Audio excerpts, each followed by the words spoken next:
Sadgurum Brahma Vidvaram Vasudeva Sutam Devam Kamsachalura Mardanam Devaki Paramanandam Krishnam Vande Jagadgurum Tvameva Mata Cha Pita Tvameva Tvameva Bandhuscha Sakha Tvameva Tvameva Vidya Dravidam Tvameva Tvameva Sarvam Mamadeva Deva Tvameva Sarvam Gurudeva Deva.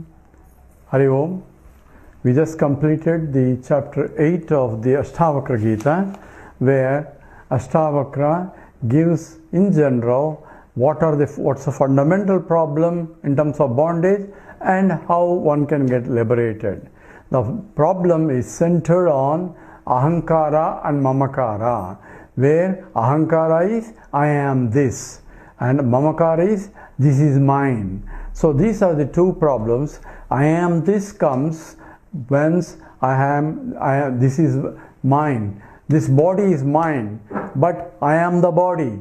It also I am here, I am sitting here. That means my body is sitting here, but identifying with the body, I am sitting here. So what does Mahatma will do? Mahatma can use the same language, but at the same time he knows that I am not the body. So you can say, sir, did you sleep well? He says, yes, I slept very well. He doesn't have to say, my body slept very well. And one fellow went to Swami Tejamanji and tried to introduce his wife. So Swamiji, this body is married to that body. So you don't have to use a strange language just because you are a Vedantin. You can, for communication purposes, yes, I am hungry, I am thirsty, I am sleepy, I have to do this. All those things can be done at knowing very well this is a drama I am playing, I am an actor, different from the drama, different from the roles that I am playing in the drama. So I am a teacher, I am a student, I am a Vedantin, I am an ignorant person, I am whatever one can talk about depending upon the field and so on. You can communicate with that language so that the language can be appropriate for transactional purposes, at the same time knowing well, akartaham, abhoktaham, aham avyeha. I am neither a doer nor an enjoyer, and therefore I am just reveling because I am infiniteness itself, aham brahmasmi, therefore avyeha, an inexhaustible entity that I am. That means I am infinite. That is the nature of Mahatma. So what is the bondage has been specified in terms of manayeva manushyanam karanam bandhamokshayo. Mind is responsible for both bondage and liberation. And in this chapter, and how one develops indifference to the world while still acting in the world. So essentially, the Ashtavakra continues for the benefit of the listeners in terms of recommends 3 essential approaches that one can follow in order to detach oneself from it and attach to something higher, or re-identify or re-educate the mind so that mind can appreciate as Aham Brahmasmi.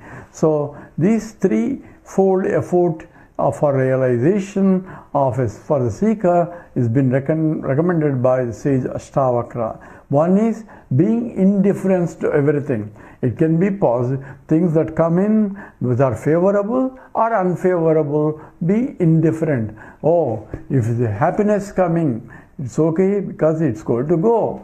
Whatever that comes will grow. So dukkeshu anudvignamanaha sukeshu vigataspruha vitaraga bhayakrodaha siddhadhir muniruchyate. That's what Bhagavan Krishna says in the Gita as a Sthitaprajna Lakshana. Dukkeshu, when sorrow comes, he doesn't get worried about it.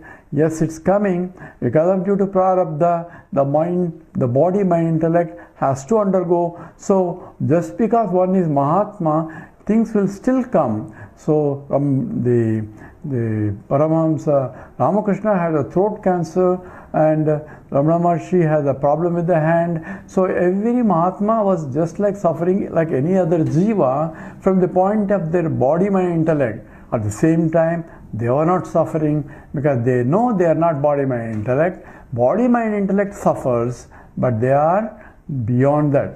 One can pray just like Bhadram Karne Vishruniyama Deva Bhadram Pakshim Sima Chuvirya Datraha Sirai Rangaihi Shashtuagam Sastanobhi Vyasema Deva Hitam Yadahyuhu. So let my limbs and everything work properly, so that whatever I can need to do, actions that I need to do for the benefit of the Lord, or for the benefit of the totality. Totality includes everybody. For the Loka Kalyanam, let whatever that need to be done, let me do, and to do that, let my body, my intellect be healthy and helpful. So that's a wishful prayer. So wishing something, but not for this sake, but for the benefit that the body, mind, intellect can be used properly for the benefit of the totality. So, and he will also say that let me live whatever my destined time. I'm not asking you to give more or less. So whatever that is destined for this body, my intellect to live, let me live, but in such a way that without any problems, so that I can devote this body, my intellect, for the benefit of the Loka Kalyanam, for the benefit of the whole universe. So that is real indifference, and that is the first thing that's required, listed as one of the requirements for evolution.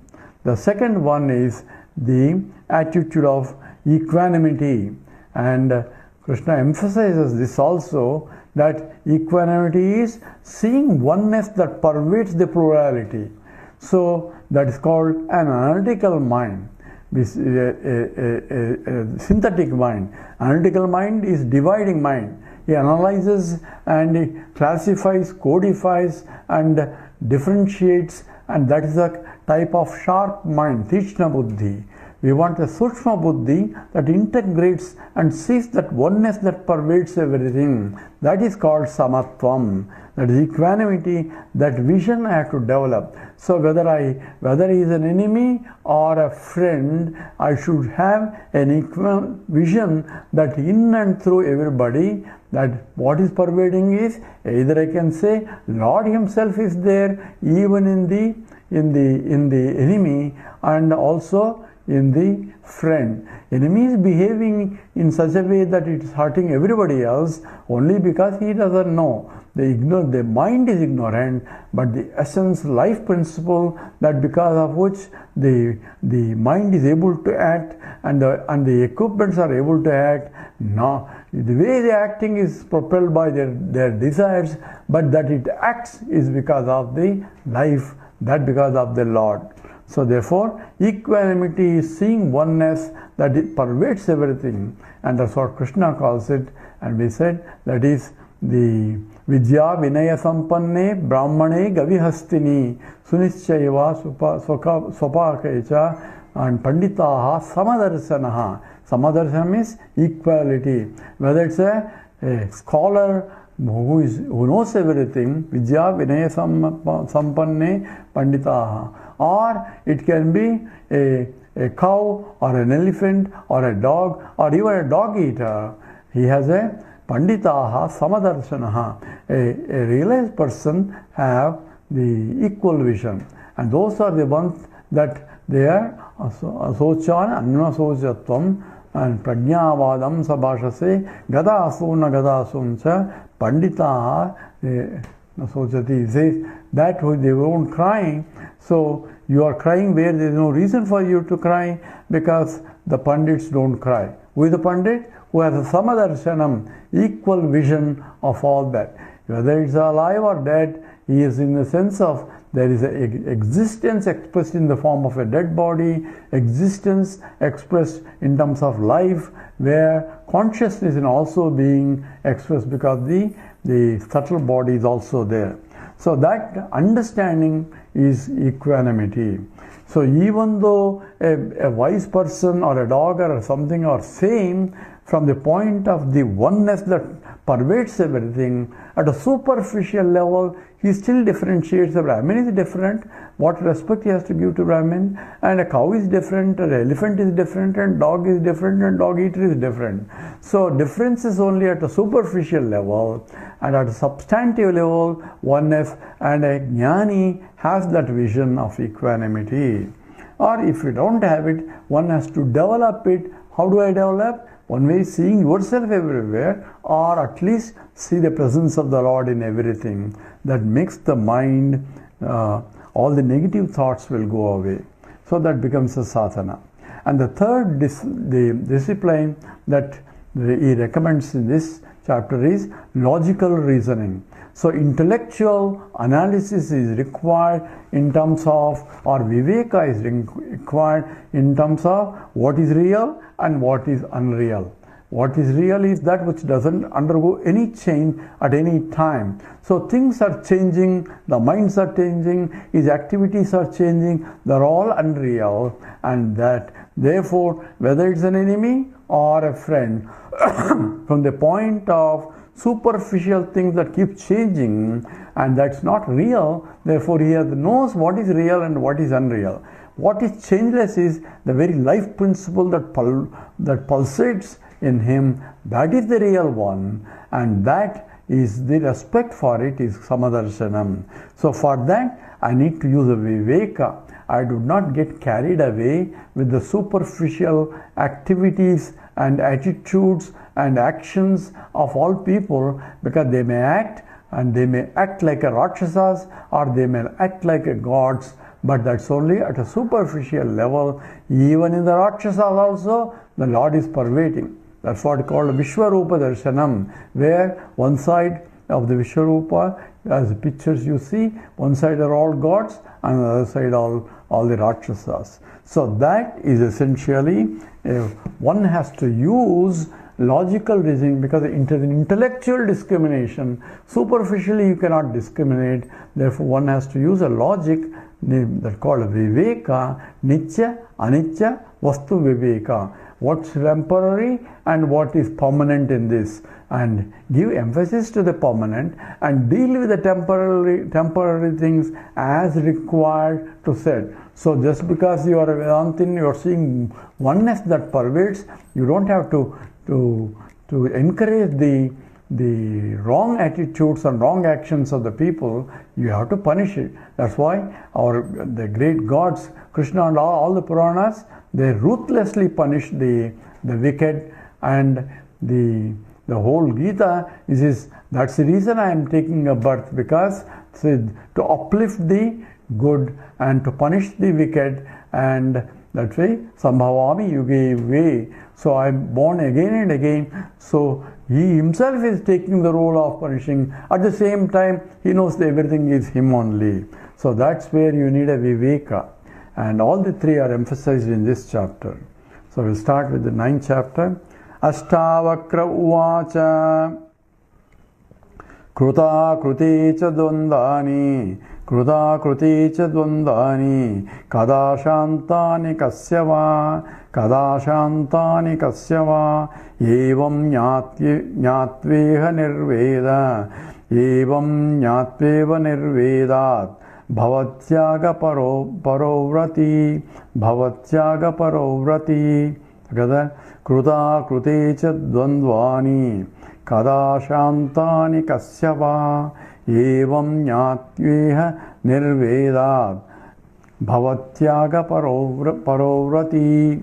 So kruta akrute cha. So whether was something is kruta, the duties performed, or akruta not performed, dvandvani, both are dvandva. So he gives an example of dvandvam, these pairs of opposite.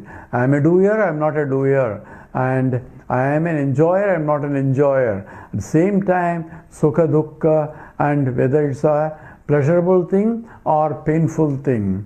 This is whether it's the sitoshna sukha dukkheshu, sitam ushnam sukham dukkham, manam apamanam apamanam. So all these pairs of called dvandvas. They come in pairs and they have equanimity, that means the equal vision, provided I ignore the superficial differences and look at the bottom line. The bottom line is the same across. So essentially kruta akruticha dvandvani kada shantani kasyava.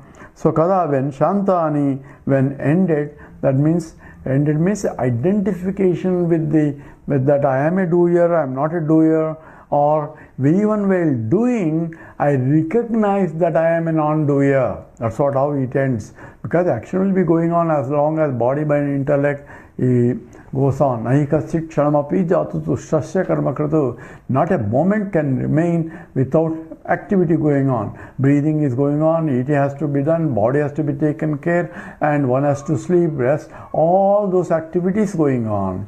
But even while activities going on at the body, mind, intellect level, the one who sees himself as a non-actor, so that is the karmaya, akarmaya pasyet.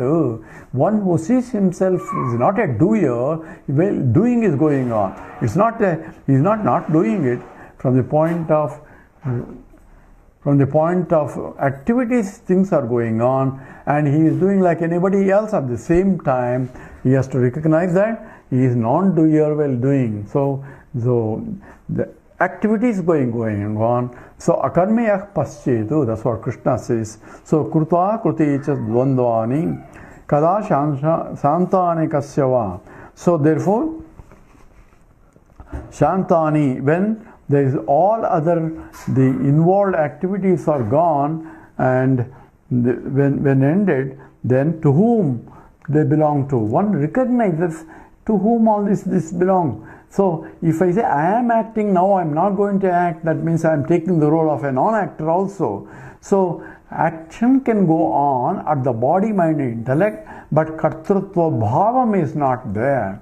Bhoktrutva bhavam is not there. So the identification that I am enjoyer, I am a doer. So if I think I am a doer, then results will belong to you. Then you become a karta and karma and the palam and the vasanas, all that will come. So I am not even a doer while the body, mind, intellect is going on. That is the jnani. So evam jnatva iha nirvedat bhava chago paravrati. So evam jnatva, so having fully inquired, having known this, that I am a non-doer in spite of doing is going on, nirvedat bhava, be indifferent to what is coming and what's going. Be indifferent to the ups and downs in life. That's what essentially dukkeshu anudvignamanaha sukeshu vigataspruhaha vitaraga bhayakrodaha. So ups and downs will go on, but at the same time I have to be indifferent to it, and that's why it's nirvedat, indifferent bhava. So be indifferent. That is a suggestion suggested by the Ashtavakra sage for realization of the truth. When I am indifferent, then the things will not affect me, therefore my vision will be something higher, and there I get established in the knowledge that aham brahmasmi. So nirvedat bhava. So the chago paravrati, so devoted to renunciation or devoid of renunciation, avrati, and be passionless, or what is devotion, what is the renunciation here? Renunciation is taking the role that I am a doer, that has to be renounced. I am an enjoyer, that has to be renounced. But activities will go on and everything will be coming and going as usual, but look at as though you are standing apart and look at the drama of life. Then life becomes a beautiful sport, because you may lose in the sport, but you enjoy playing. That becomes a leela. So that's how a Mahatma enjoys the life more than even a jnani. At the same time, he is not tied up with the life.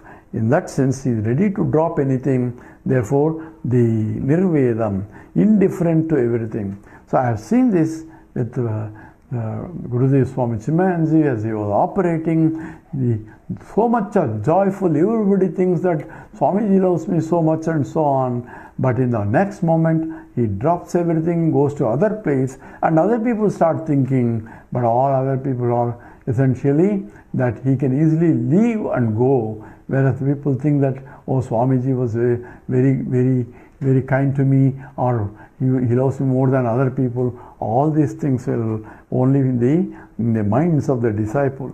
So I used to watch all that, and in fact I asked him also, how do you do that? He just laughed and says, you develop that attitude. That's basically how the suggestion is. So the duties performed or not performed can contribute to agitations only for a person who has an ego. But if he doesn't have any ego, he says, duty, yes, I had to do it, I didn't do it. Okay, that's what is required. So forget it now. So whatever that can be done in the present, there is no should have, would have, could have, all those problems are not there. And whatever that you could do it and leave it with that. And in the Mahopanishad, Swami Chimanji quotes a sloka, Na krutena artho na shruti smruti vibhramaihi nirmam dhara ivam bodhihi satishtati yadastiti. So indifference to duties performed or not performed, as laid out in the Shastras or sacred texts, he remains in his pure self as a notion stilled. So you have to do according to the Veda Vihita karmas.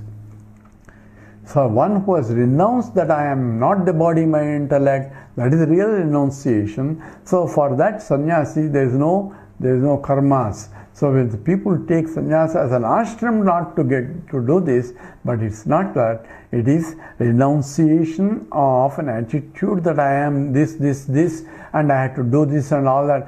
That has to be renounced. That can only be renounced even when the activities are going on, I am not doing that. That is the attitude that is required in order to grow up. That is nirvedam, and therefore nirmam dhara ivam bodhi. This is the teaching.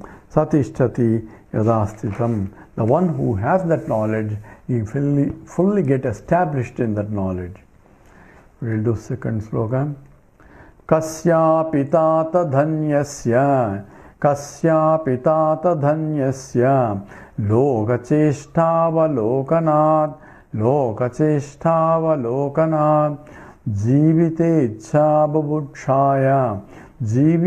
ichha bubutshaya bubutso samam gataha.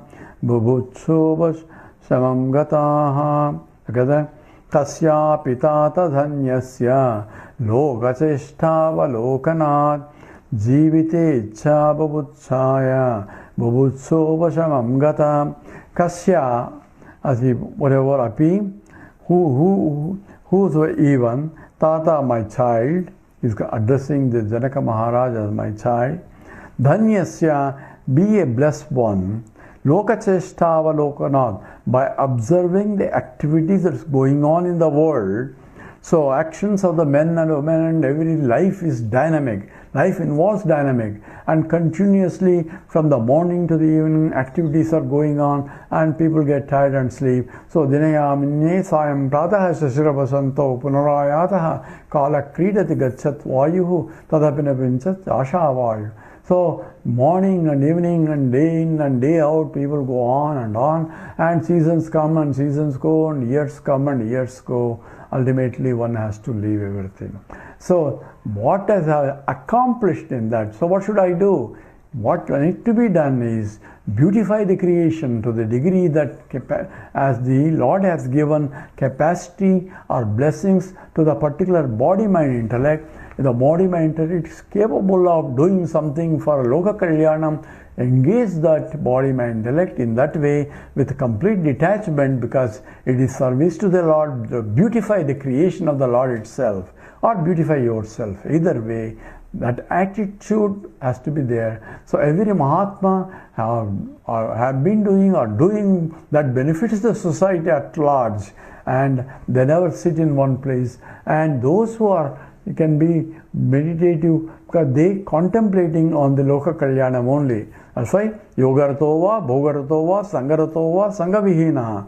Yasya Brahmani Ramate Chittam Nandati Nandati Nandacheva. He may be yogi sitting in a Himalayas exclusively with nobody bothering, or he may be in the downtown actively involved, that which helps the society, because his mind is always reveling in the Brahman. Yasya Brahmani Ramate Chittam, whose mind is reveling in the Brahmani, in that Aham Brahmasmi. For him, whatever he does becomes a Loka Kalyanam only, because he doesn't do anything for himself. So whatever he does is only that benefits the society at large.